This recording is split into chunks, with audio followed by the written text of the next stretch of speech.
Hi, this is Camper Jim with the Adventure Camper Company. In this video, we're going to show you how to set up at camp. Welcome to camp. You're here finally at your campsite. First thing you want to do is you want to have a spotter with you and make sure that they are within view of either your side mirror or you can see them directly from the driver's side as you back the rig up. Now remember, if you want the camper to swing to the left, when we're going in reverse, we drive from the bottom of the steering column. So if I want it to go to the left, I steer from the left from the bottom. If I want it to swing right, the same thing, I swing to the right. So if you can just remember, when we drive forward, we're at the top. When we're in reverse, we drive from the bottom. That'll help you remember when you're there and you have other campers watching you and they got that, that anxiety. You don't have to worry about it. You're going to back it up like a pro. Remember, drive from the bottom in reverse, turn left, camper's going to go left. Turn right, same thing, it's going to turn right. Okay, so have your spotter back you up. If you have a power post or whatever, make sure you're not hitting that. Make sure that when you're backing up also that you mind any trees or any obstructions or anything that might touch the top of the rig. Be real careful of the edges of the camper at the top. That membrane can tear easily if a branch rakes across it, so be real careful of that. We look for that type of damage when rigs come back, and we would hate for you to have to take care of that. So we want to make sure that that's something you're aware of. That's why you have somebody back here spotting. Go ahead and have them back you up, and remember, as long as you're within about 20 feet, 15, 20 feet from this is where your power connects, your shore power, your 30 amp. As long as you're that close, you'll be good to go. Now, once you've parked, let's come around here to the passenger side. We're going to go ahead and get the wheels chopped. I like to have front and back on the tires, just like that. Now we're good to go. We know the camper's not going to go anywhere. The same thing's already happened on the driver's side. Next thing we need to do is get our jack stand pads out. I have those in the truck so we can do this.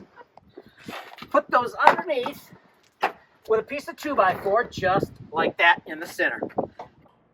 For campers as small as the Wolf Pup 16 BHS, it's not often that a stabilizer anti-sway bar system is required for towing the camper. However, it is an option. If we add it, you'll want to watch this portion of the video to learn how to unattach at camp. So next what we want to do is get the weight load off of these stabilizer bars. And we're going to do that by actually keeping everything hitched up and raising the camper. So once I start to feel load, I'm going to keep lifting for a few inches. Okay, so these latches right here, we're going to lift up. Take that L-bar bracket off. I like to put it on the battery. Doing the same over here. Now I'm going to see if I'm up high enough that I can pull this off, and I can tell I can.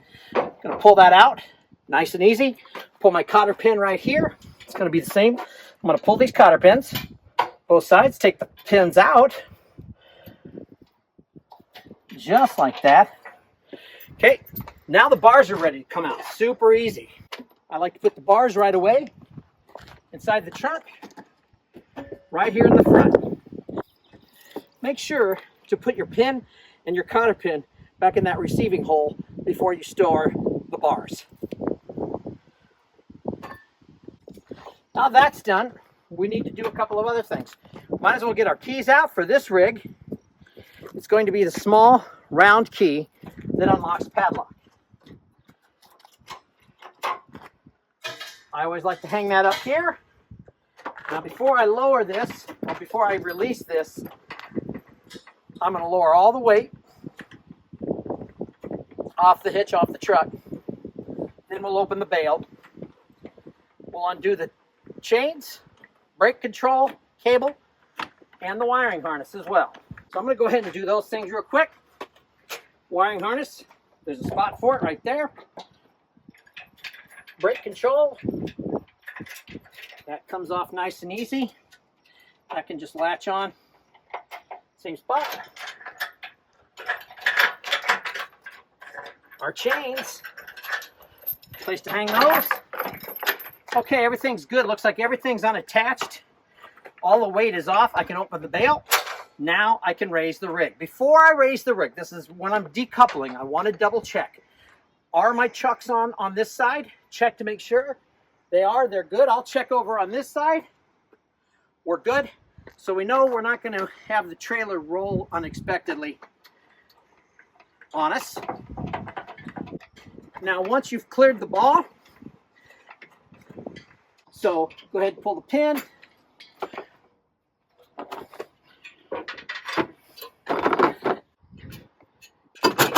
I'm just going to toss that in the truck, and we're going to lower this.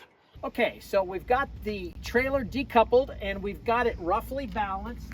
I'm going to come down a little bit lower. Right here you'll find the stabilizer jack crank.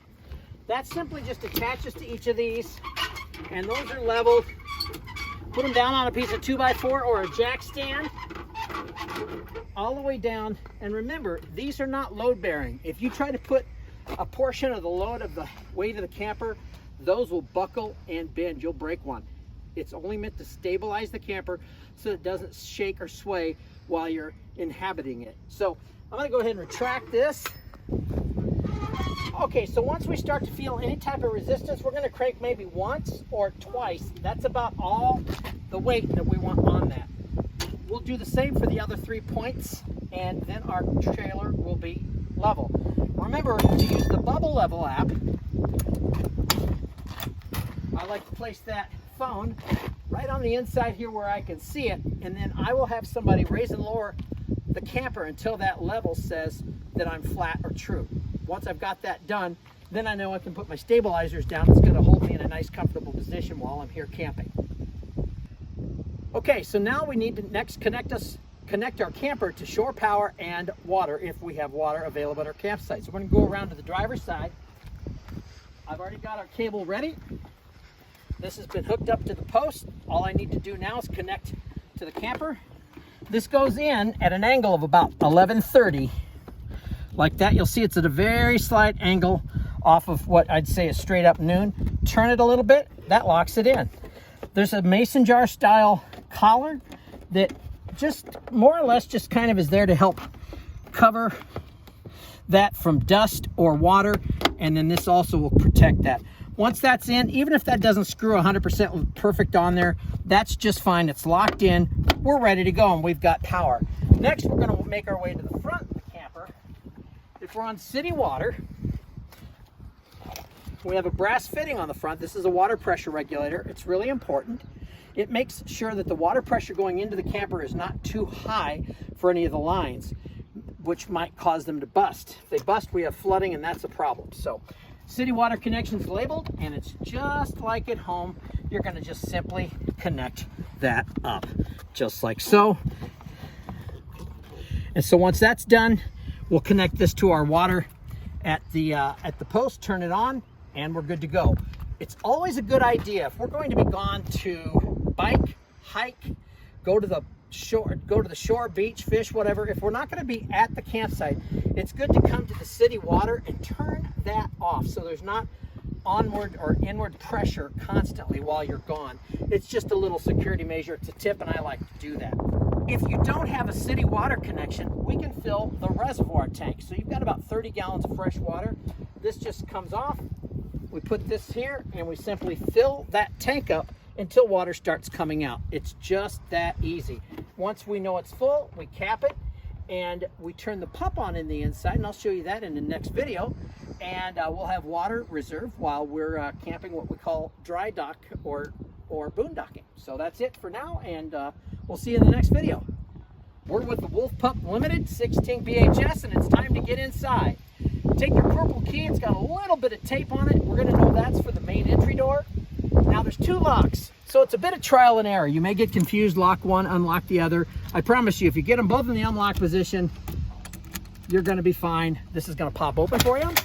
Okay, now before you deploy the stairs, I want to show you something here with these legs. Make sure, I usually have this ready for you, but if these legs are up like this at all, we want to make sure that these are all the way down on both sides. And this is why. When we open the door, we want to push this all the way open, grab the bail, let the stairs come down gently. You're going to see right here, and Isaac's going to show you, that the weight of the stairs is actually bearing on the threshold. We can't step on them yet or we'll end up damaging the camper. The dead weight of the stairs right now like this is fine, but if we step on them, we're going to cause breakage on the camper. There are 2 pins, these right here. Okay, so when this is resting down here, all I'm going to do is simply grab those pins and push them in, and then lift up on my legs a little bit, make sure those are in, and now it's stable and this is flush. That's what we want. So I can put my weight on there and this is flush. That means when I close the door, it'll clear. Another tip, never raise or lower the camper to level it with the stairs deployed. Never do it. If there's anything having to do with the front jack, if you're touching the front jack at all, make sure the stairs are in and the door is closed so that you don't risk damaging the door. Just a little tip, the way I learned that is I damaged the door, so that's the way she goes. Okay, so now we're in. I'm going to show you just a little tip here. When you're closing the door, and also for the kids, make sure you're not doing it by the screen door, but by the whole door. Come in here and I'll show you why. All that's holding that screen door is a real small plastic barb right here, and we just want that simply to hold this real lightweight screen door. If we pull on that, that's going to break. Now for the screen door, this opens so that we can have access to our door handle when we're on the interior of the camper. Okay, so now we're pretty much good to go. And that's how we get the door and the stairs set up. In this video, we'll discuss the details of the camper's control panel. All right, the next thing we're going to talk about is your control panel. We're going to go ahead and enter the camper here. So you'll see that we have pump, water, awning, and light. Up here we have battery fresh, black and gray, and also here we have the awning in and out. Make sure the entry door is out of the way when you open the awning. Also, if you're leaving the campsite for any reason, be sure to close the awning so that a burst of wind or something else, tree limb, whatever, doesn't end up damaging the awning while you're away. Also, make sure the awning is closed at night when you retire. The blue lights are the awning lights. If we want to turn those on, we hit that toggle switch once. Want to turn them off? Hit it again. The convenience light is on the driver's rear where there is a storage compartment, and you want to make sure you have light there so you see what you're doing. Go ahead and hit that once, it's on, twice it's off. Water pump and water heater. Make sure that you either have connected to city water or have your water reservoir filled before you turn the water heater on. Super important. Again, water is on at the city line, it's turned on, connected to the camper, or you have filled your water reservoir before you turn that on. And then the water pump also turns on right here, nice and easy. Now, for battery, remember we have solar here. We can monitor our 12-volt system by hitting there. It shows a full charge. We can see that the fresh tank, because we haven't filled it, is empty. The black and gray tanks are empty at 1 dot, and the rig is ready to head out. So that is your control panel here. I'm going to show you some other controls as well. Over here, if you do need heat, the furnace control is very simple. It's analog. You're going to push it from the far left over to whatever temperature you want it. Warmer to the right, cooler to the left. If you push it all the way to the left, it'll click into place, and that means it's turned off. So that's your heat.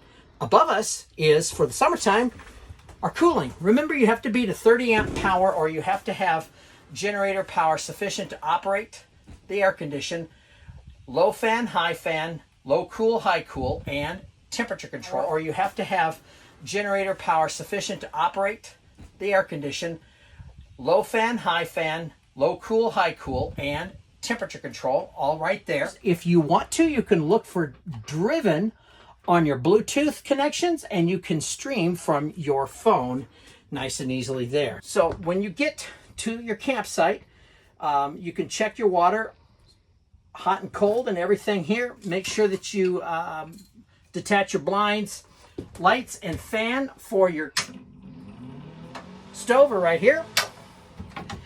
A word about the stove. First thing we would have to do is outside, if we're going to use the furnace or the propane stove, is that we have to turn the propane on at the front, and we simply just turn that on. Let's go do that real fast. Right here, we're just going to go ahead and turn that on. Once that's on, now we can use our heat and we can use our stove. To get the stove to work, we're going to want to make sure that we first turn on the power right here, and that's going to illuminate blue lights. Then when we turn the stove to the temperature we want, we press in and it will spark to light for us. When we turn this off, the gas will not flow and the spark igniter will not ignite. That's a safety feature.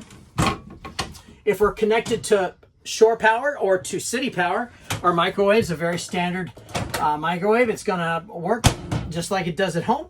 And that's about it as far as appliances in the main area. Next, let's go into the bathroom. All right, let's talk a little bit about the water facilities in the bathroom. Inside, first thing we want to know is we've got a roof vent. Make sure that that is closed when you leave, but when you're here, you can keep it open. If it rains, you want that closed. Turns on and off with a push button. Just like that. And your light is here like all the rest of the lights. It has a small dimple in the middle. Push on and push off. I'll leave that on while we're inside. So on your toilet, one of the things you want to know is that you're going to press the foot pedal by half until you get about 3 or 4 inches of water in the stool. Use the bathroom, and then once you do, go ahead and press that, and then rinse. It's important to monitor your septic system. Make sure that there's not an accumulation of human waste and tissue piling at the bottom of the tank. Use adequate water when flushing. Rinse the waste down into the holding tank, and then go ahead and close your lids. You're good to go. On your shower over here, okay, I'll just sit down quick and show you. They turn on to the counterclockwise and to the clockwise. So this kind of turns just like a utility tub does. Got that? They rotate outward to turn on, rotate inward to turn off. When you're showering, there's a small stop button. Let me show you where that's at right here.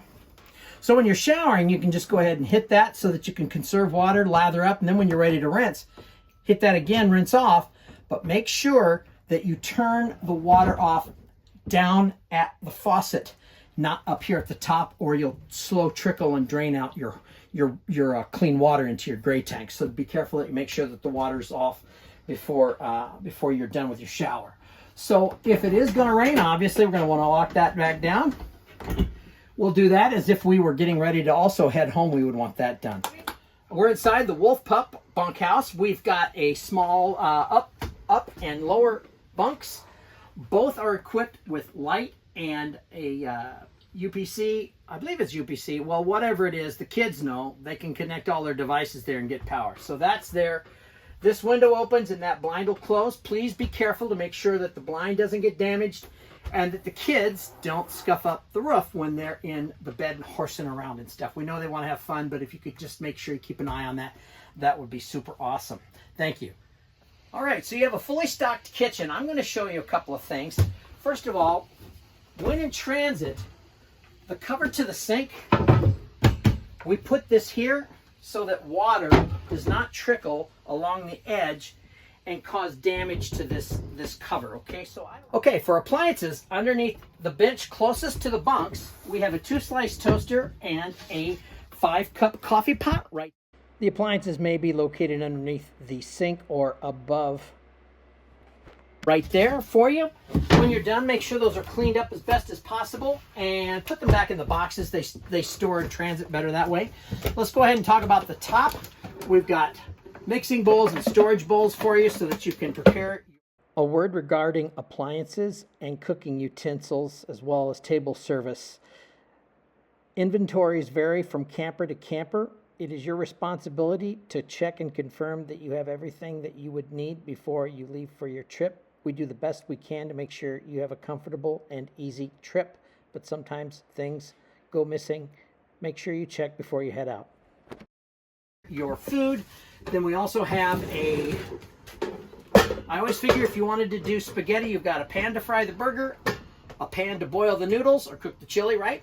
And a pot to heat the sauce. So all of those are up here. We also have a small cutting board, so please use that if you're going to be cutting up vegetables or anything of the sort. Okay, on the lower cabinet, I'll show you what we've got in here. I'm going to pull everything out first. Cleaning supplies are here. Behind that, we have your plates, cups, mixing bowls, a lot of stuff that you're going to need. A couple extra plates that wanted to stay in there. So this is service for 4. Also, we have a pitcher. Got usually a couple of tumblers. There's 3 tumblers in there if you want those for your drinks. And then inside this box here, this is loaded with about everything you're going to want. So please make sure that those are all washed and put away where you found them when you're on your way back home. And we appreciate it. And it saves us from having to charge a cleaning fee too. We don't want to do that if we don't have to. Now, the only other thing I want to talk about as far as inventory in the camper is over on this side. So we will have septic tank treatment tablets. If you're on a week-long trip, midweek, you may want to add another tablet to keep the tanks from smelling. And also, if you're with us and you'd like to, we'd appreciate it if you made a little note in the journal. Let us know how your trip was. That's always fun for other people to read up on. As far as your own storage, we've got storage up here as well. And as far as getting access to the storage underneath the bed, just lift up. The shocks will hold it open, and that's where all of the outdoor camping gear can go. So that's about it for the inside of the camper. And I hope that you guys have a great trip. The camper comes equipped with an outdoor refrigerator as well. This is on city power only, so it will not run on 12 volt. Go ahead and set your temperature as desired. Make sure your drinks, refreshments, or other foods are stored out here, a prep area. And when it's not in use, make sure that you lock it up and keep the latch closed.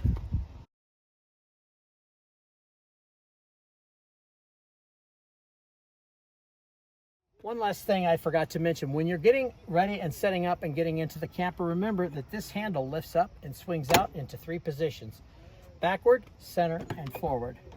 A lot of people like to put it this way when they travel. It's a little extra security for the door to be closed. Put your stairs back up.